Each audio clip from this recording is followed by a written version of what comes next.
Repito, este párrafo termina el argumento de Pablo que comenzó en versículo 12 por unos que estaban negando la resurrección. Como dice en versículo 12, pero si se predica de Cristo que resucitó de los muertos, como dicen algunos entre vosotros que no hay resurrección de los muertos.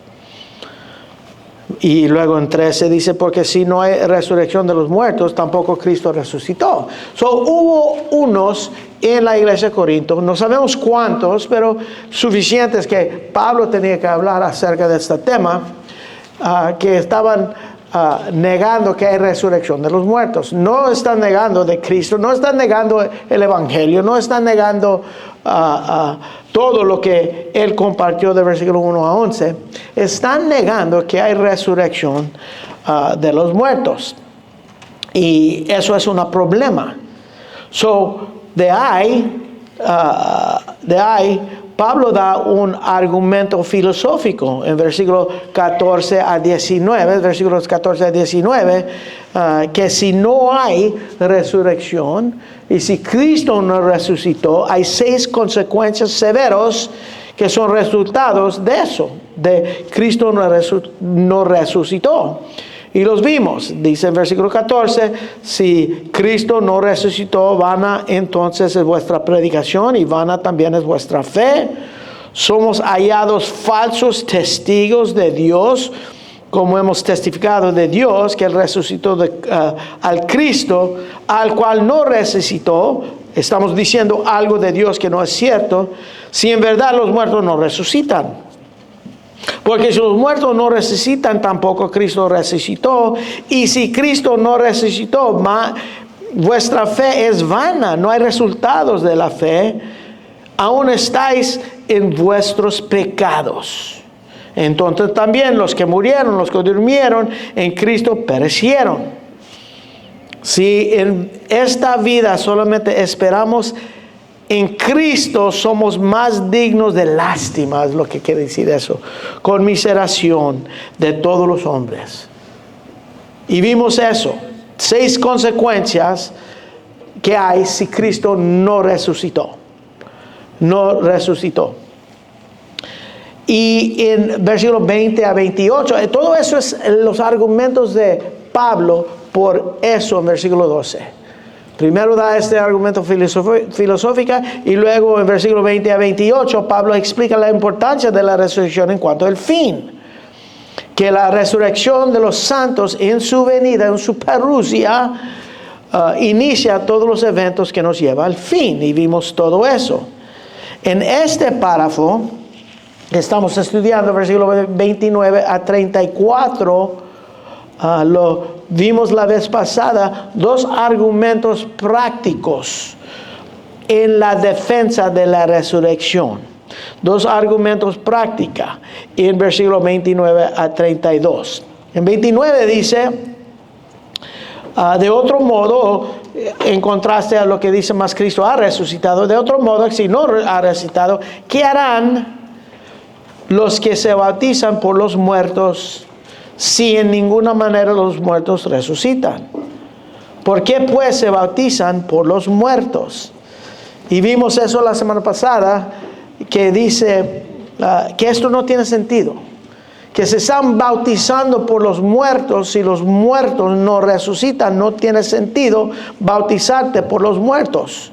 Esta es una contradicción. Y como nosotros vimos, Pablo no está condenando esto de bautizar por los muertos, ni lo está aprobando. Y como dije, hay muchas diferentes interpretaciones de lo que está pasando aquí, pero a nosotros no nos importa.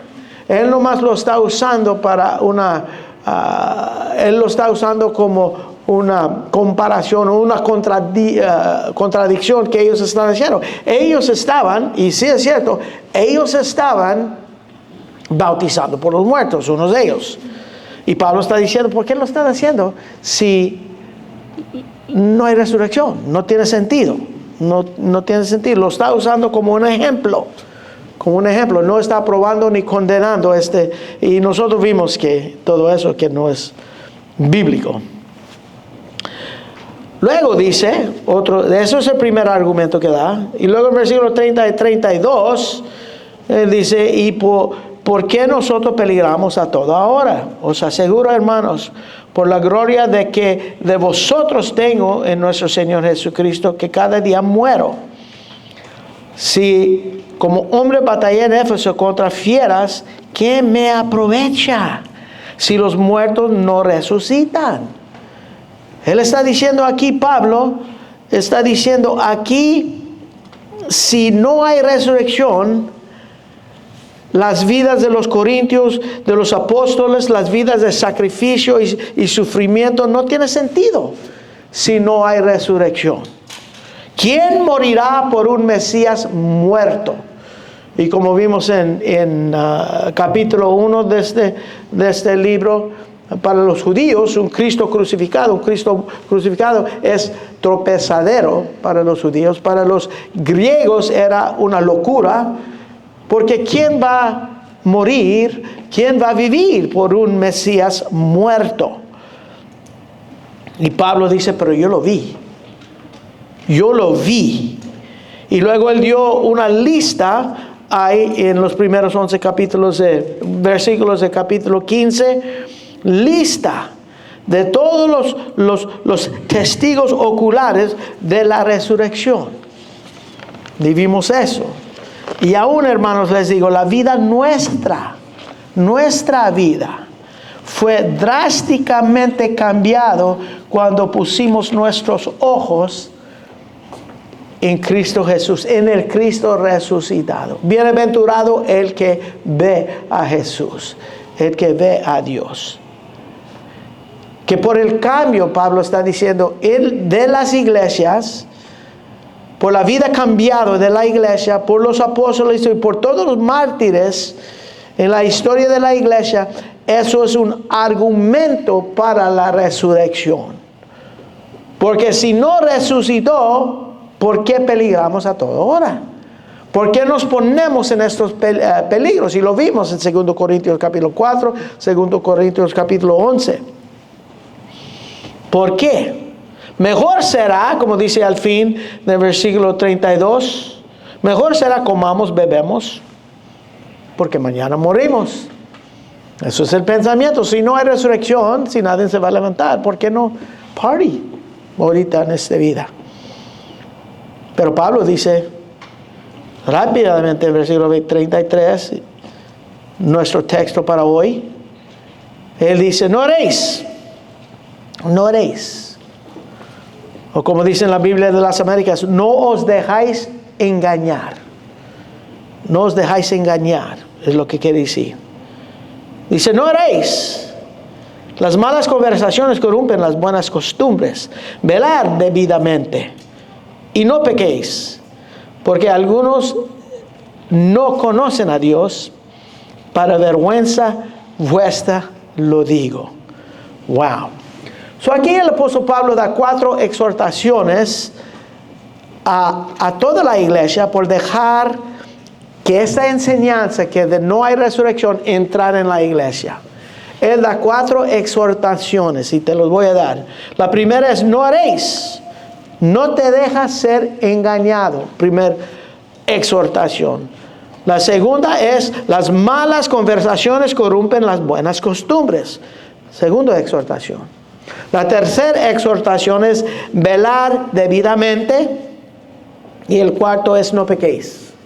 No pequéis. 4 exhortaciones en estos 2 versículos para terminar lo que es el argumento que él da acerca de la resurrección del Señor Jesucristo. So, en versículo 33 dice, no haréis, o mejor, como dije, mejor interpretado, no os dejáis engañar.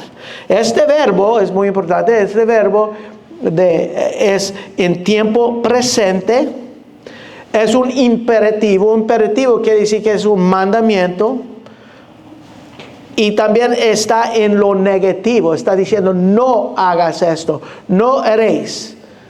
¿Ok? No haréis. Y esa es una exhortación común en la palabra de Dios, en el Nuevo Testamento, en la misma forma. En una forma tenso presente, en lo negativo, y es un imperativo. Por ejemplo, en 1 Corintios 6:9, dice en 1 Corintios, no es 9, yo lo voy a leer para ustedes, 9:6. No lo hallo, aquí está. No, 6:9 dice, cuando está hablando de los injustos no heredarán el reino de Dios, y luego dice, no haréis lo mismo. Están siendo engañados, ni los fornicarios, ni los idólatras, ni los adúlteros, afeminados, todos esos tampoco entran en el reino de Dios. No haréis. El mismo exhortación. También en Gálatas. En Gálatas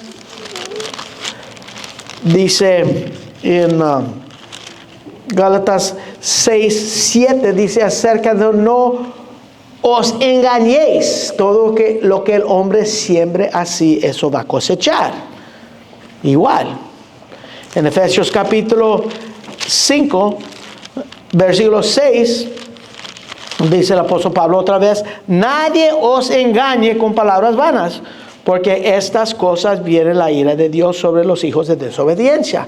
Mismo en lo negativo, y también es un imperativo, y es en el tenso presente que estaba pasando. Santiago también 1:16 dice, hijos míos, no haréis. No haréis. So, este es lo que dice el apóstol Pablo en versículo 33. No haréis. Tiempo presente nos dice que es algo que ya estaba pasando. Es como decir, deja de ser engañado. Deja de ser engañado. Y nosotros estamos mirando porque unos ya se estaban dejando ser llevados a esta falsa enseñanza que no hay resurrección. Y esa dije, deja de ser engañado, no haréis. Y es un imperativo que quiere decir que ya no te deja ser engañado. Es un mandamiento. El apóstol Pablo le está diciendo. No te deja ser llevado a este error. Estás siendo engañado y lo estás permitiendo. Una exhortación, mandamiento muy fuerte por medio del apóstol Pablo. Y se ve al fin de eso cuando habla de su vergüenza por la iglesia, que él está hablando seriamente. Esta palabra planao, en el griego habla de ser engañado o ser desviado. Ser desviado. Es que te estás dejando ser engañado o desviado de una verdad. Y Pablo está diciendo, no te dejas ser engañado y ser llevado por una mentira, una falsa doctrina. ¿Por qué? ¿Por qué? Y él dice, porque las malas conversaciones corrompan los buenos morales. El segundo exhortación. No haréis. ¿Por qué? Porque las malas conversaciones corrompen las buenas. Es un dicho de una poeta griego. Y está pasando. Está pasando, se están dejando.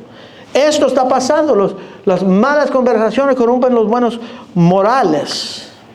Esto es interesante porque muchos toman este versículo, especialmente los padres, fuera del contexto que está, pero tiene un contexto universal que uno lo puede aplicar. Es un texto muchas veces fuera de contexto en la manera que lo quieren aplicar, pero sí tiene un contexto amplio y universal. Como los papás, nosotros como papás, algo que nos preocupa, hermanos, algo que nos preocupa más en la vida de nuestros hijos son el tipo de amigos que ellos tienen. Queremos conocer sus amigos. Nos preocupamos de quién son sus amigos. ¿Por qué? ¿Por qué es que a nosotros nos preocupamos de quién se están juntando nuestros hijos? ¿Quién son sus enemigos? ¿Por qué? Por la influencia. La influencia. Porque los amigos impactan la vida de sus hijos.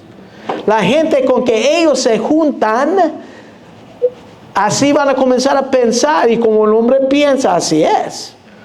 Y por esa razón nosotros queremos escoger los amigos de nuestros hijos. Es más, queremos decir, ¿es creyente? ¿Es creyente? ¿Es creyente? Nosotros sabemos que tal vez no, pero de menos no niegan la fe. No niegan la fe. Y eso es lo que el apóstol Pablo está diciendo aquí a la iglesia de Corinto. Son sus hijos. Son sus hijos. Y él está preocupado por la gente con que ellos están juntando. Y uno dice, pero dice malas conversaciones, malas conversaciones. No está hablando de gente. Malas conversaciones, y casi todas las Biblias se interpretan, es traducidos malas compañías. Tal vez tú tienes Biblia de las Américas, así los en inglés, bad company. Malas compañías, malas asociaciones. La palabra homilía habla de una comunión íntimo, una asociación íntimo, una comunión cercana. Hermano, la única vez que es esta palabra usada en el Nuevo Testamento es aquí. Pero si ves al Septuaginta, que es el traducción del Antiguo Testamento en el griego, se usa esta palabra. Y cuando está usando esta palabra, aún habla de la íntima relación de una mujer con el hombre, el esposo con su esposa, en esa relación íntima. Es una relación cercana, una comunión cercana, es una comunión. Está hablando de comunión. Y uno dice, ¿de ahí dónde vienen las conversaciones? Pues es ahí. En las comuniones cercanas, en las asociaciones cercanas, en las comuniones es donde vienen las conversaciones. Malas asociaciones, malas compañías, mala comunión de ahí comunicación o comunión, de ahí salen las malas conversaciones. Aún la palabra tiene la idea de instrucción, enseñanza y teología. Homilía, de ahí viene la palabra homilética. Homilética, los que van al seminario saben que es una palabra que es el arte de la predicación. Tenemos clases de homilética. Es el arte de predicar. Pablo aquí está diciendo que esta compañía íntima, que estas conversaciones íntimos con falsos maestros están teniendo impacto en ¿qué? En sus vidas, en lo práctico. En sus vidas. Está corrompiendo las buenas costumbres de su vida. Está teniendo un impacto en su santificación. Estas malas conversaciones, malas compañías, como niegan la resurrección, esas conversaciones corrompen cómo viven. Tu vida como creyente. Corrompen las buenas costumbres, como lo dice aquí. Pablo está diciendo con esta exhortación que hay un límite con quien nosotros debemos juntarnos. Hay un límite que no podemos permitir la verdad que conocemos, que hemos creído. Y Pablo dice que ellos lo recibieron y perseveran en ella, en los primeros versículos del capítulo, que no podemos permitir que la verdad que conocemos, que hemos creído, ser cambiado por malas conversaciones o mala teología. Que las malas asociaciones te exponen a la mala teología. Y la mala teología corrompe tu vida con las buenas costumbres. Con esto Pablo está reconociendo que unos de ellos sí están engañados. Y sí creen que no hay resurrección. Están creyendo. Antes creían, pero ahora. Versículo 33. No haréis. Las malas conversaciones corrompen las buenas costumbres.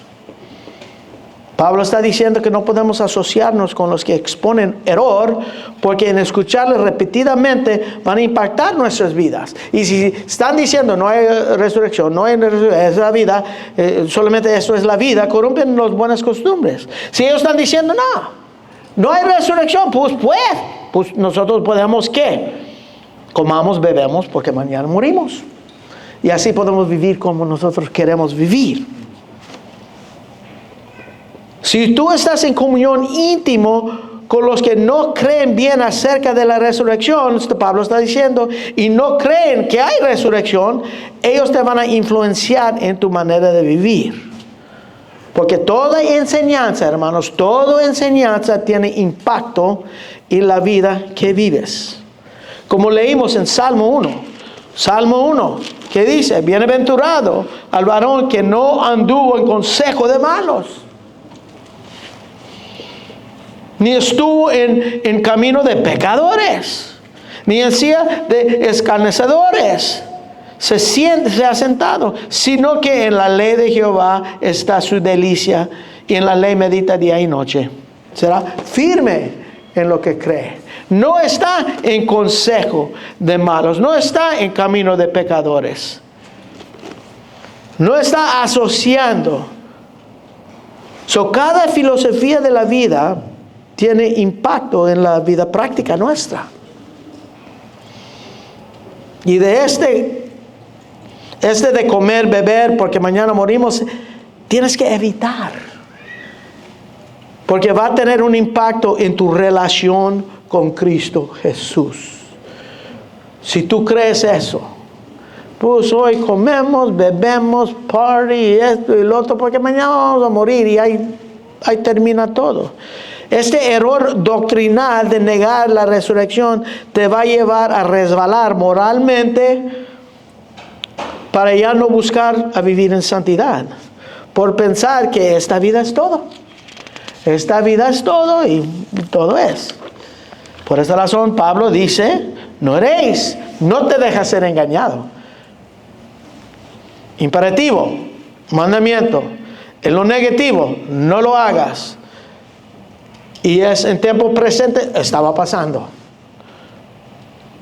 No haréis, las malas conversaciones corrompen las buenas costumbres. Está pasando en la iglesia. ¿Por qué lo dice? Porque doctrina y la vida que vives son conectados. Lo que tú crees es la manera que tú vives. Vives lo que crees. Es la exhortación. Exhortación número 1, no haréis. No te dejas ser engañado. Exhortación número 2, las malas costumbres corrompen las buenas, las malas conversaciones corrompen las buenas costumbres. Eso es interesante. Luego dice, en vez de ser engañado, ¿qué dice el versículo 34? Velar. No haréis, no seas engañado. Dice, las malas conversaciones corrompen las buenas costumbres. En vez de eso, velar.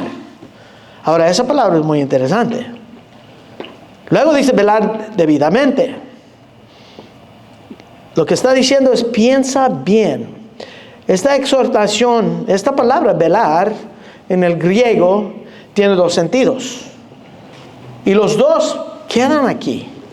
Los dos quedan aquí. Uno es de despertar de un sueño. Que lo duermen y uno cree, muchos dicen, ese hermano te puede dormir con su suave plática y todo. Es que están dormidos y se despiertan. Es un sentido de despertar de un sueño. El otro sentido que tiene esta palabra es volver en sí de una borrachera. Que uno que está embriagado y luego se vuelve en sí. Y los dos, para mí, pueden que ver aquí. Y luego dice debidamente. Como debes, es lo que está diciendo. O como es correcto. Velar, despertar, como debes despertar, como es correcto. Es despiértate apropiadamente o despiértate obligatoriamente, pero despiértate. Pablo está diciendo, piensa bien. En inglés, be clear-headed. Mira, piensa lo que te están diciendo. Mira la palabra, mira lo que yo os he enseñado. Te han dormido y tú te tienes que despertar. Es fuerte exhortación. Y despertar debidamente es algo correcto, es algo apropiado, es algo que debes hacer. Velar. No, ya no seas ciego. Y eso es un imperativo, pero en lo positivo. Es algo, es un mandamiento que debes hacer, es positivo. Dice, hazlo ahora. Despertad y quédate despierto. Que ya no te ciegas de lo que es esta doctrina. Velar y velar debidamente. Han estado en este estado de estar dormidos, de engaño, y han estado negando la resurrección y comportándose como si no hay reino futuro, donde Cristo reinará eternamente. Está viviendo que como esta vida es lo único. Morimos y ¿qué? Ya queda. No. Les llama a despertar como deben.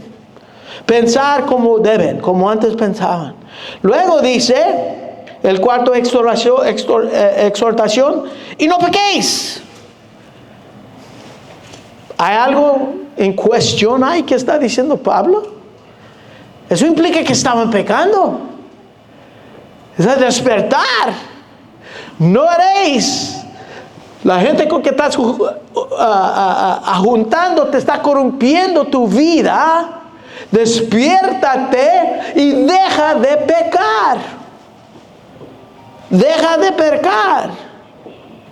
En cuanto te despiertas, en cuanto das cuenta cómo fuiste engañado o influenciado por la falsa doctrina, las malas conversaciones, en cuanto te entiendes eso, deja de pecar.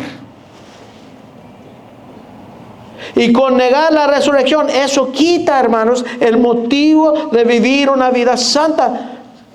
Porque ¿qué queda? Si no hay resurrección, comer, beber, porque mañana morimos. Es vivir como te da la gana. Wow. Es un imperativo de no pecar. Tenso presente.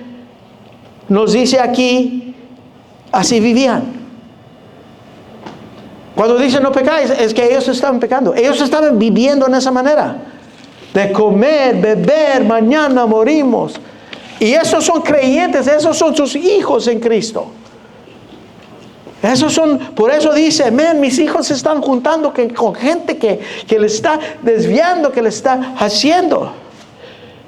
No pequéis, no deja de pecar. Implica que eso es lo que estaba haciendo. Así estaba viviendo. Fueron llevados a resbalar de una sincera fidelidad a Cristo. Mira, 2 Corintios capítulo, en 2 Corintios capítulo 11. Eso estaba pasando Pablo con los falsos maestros que entraron en su ministerio. Él dice en versículo 1, ojalá que toleréis un poco de locura. Yo voy a jactar poco si tolerarme, porque os celo con celo de Dios. Él estaba celoso por ellos, pues os he desposado a un solo esposo, a Cristo, para presentaros como una virgen pura a Cristo. Pero temo, ahí tiene temor Pablo, que como la serpiente con astucia engañó a Eva, mira esto, vuestros sentidos sean alguna manera extraviados de la sincera fidelidad de Cristo. Porque si alguno viene predicando a otro Jesús, que lo hemos predicado, o si recibes otro espíritu del cual has recibido, otro evangelio que debe ser adoptado, bien lo toleráis, lo estás aceptando. Él podía decir aquí, no pequéis. Las mismas exhortaciones. Ellos por los falsos maestros estaban siendo engañados, extraviados a otro Jesús, a otro espíritu, a otro evangelio, podemos decir nosotros, a otra resurrección. O no resurrección. Ellos estaban siendo engañados por malas conversaciones, por enseñanzas falsos. Y eso les impacta la manera que ellos vivían. Y estaban haciendo cosas que no deben. Y Pablo les dice, velar debidamente y no pequéis, porque y no pequéis. Luego dice, porque algunos no conocen a Dios. Uno dice, ¿quién? ¿De quién está hablando aquí? Pues aquí, cuando dice, porque algunos no conocen a Dios, hay tres maneras de ver esto. Le voy a dar los tres y luego le voy a decir cuál yo creo. No pequéis porque algunos no conocen a Dios. Esos son los falsos maestros. Una manera de ver esto. Que estas malas conversaciones es una vergüenza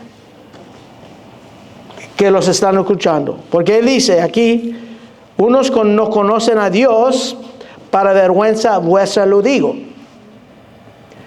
Una de las maneras de ver eso es que son los falsos maestros, son los que no conocen a Dios y ellos los están escuchando.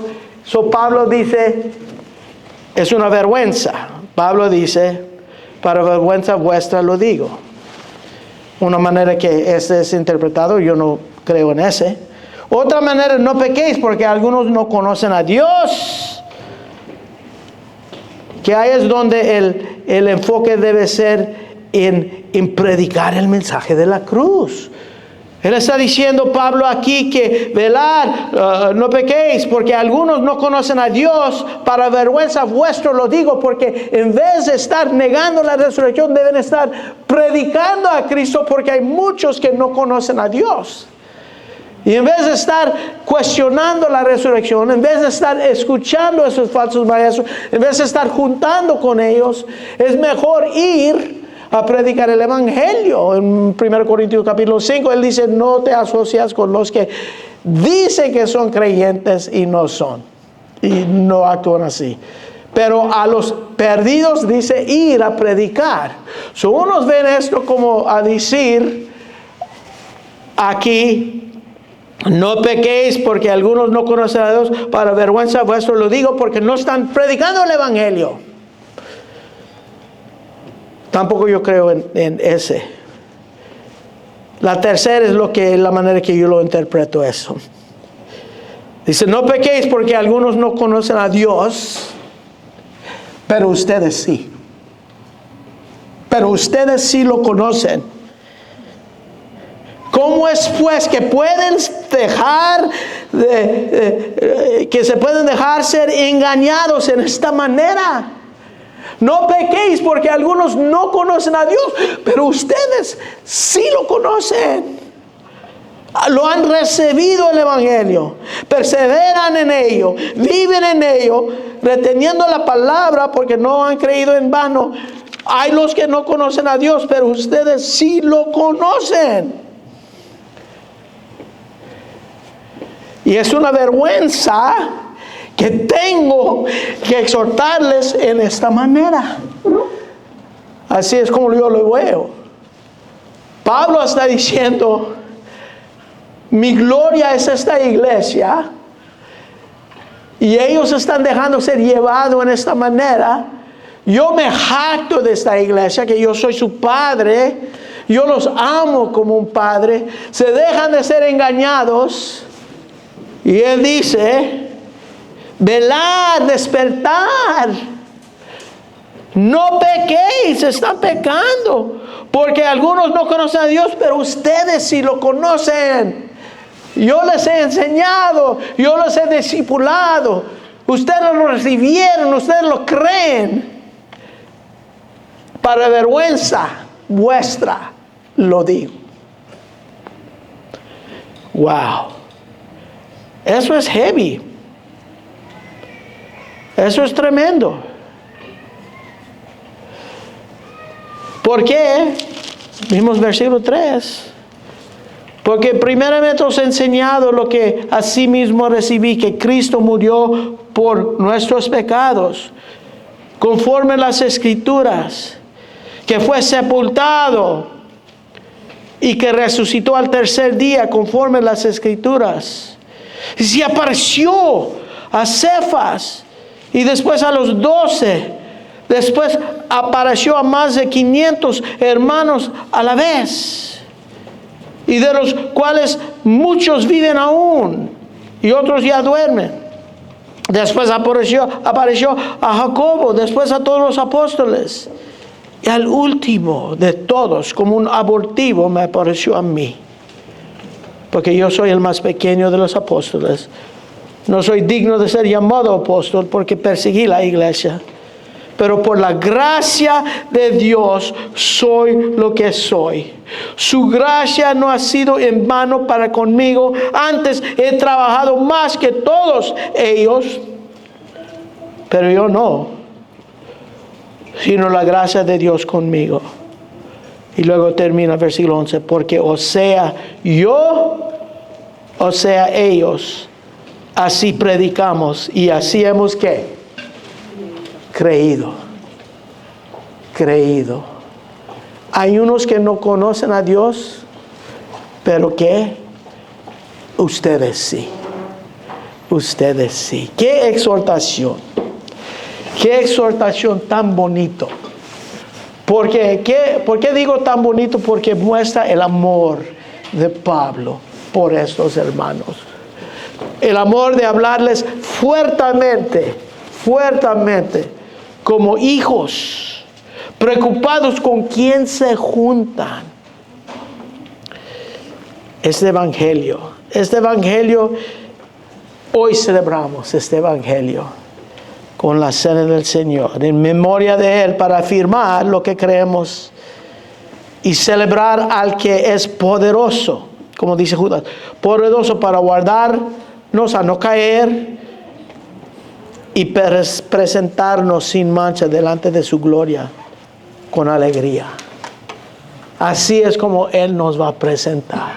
Y así Él desea que nosotros despertamos, velar como debemos y no pecar, y siempre buscar la verdad, que comienza con ¿qué? Con el evangelio que ha sido predicado cada uno de nosotros. Hoy celebramos ese evangelio. Vamos a orar. Padre, gracias te damos por estas 4 exhortaciones de Pablo. De no haréis que las malas costumbres corrompen las malas conversaciones corrompen las buenas morales. Que velar debidamente y dejar de pecar. Fuertes exhortaciones por el amor que Pablo tiene por la iglesia, el amor que tú tienes por nosotros.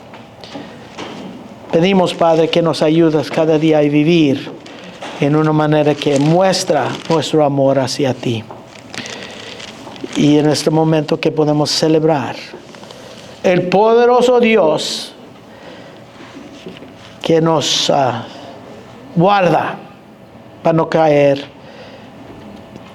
y que nos va a presentar, Señor, sin mancha delante de tu gloria, con toda alegría. Qué bendición.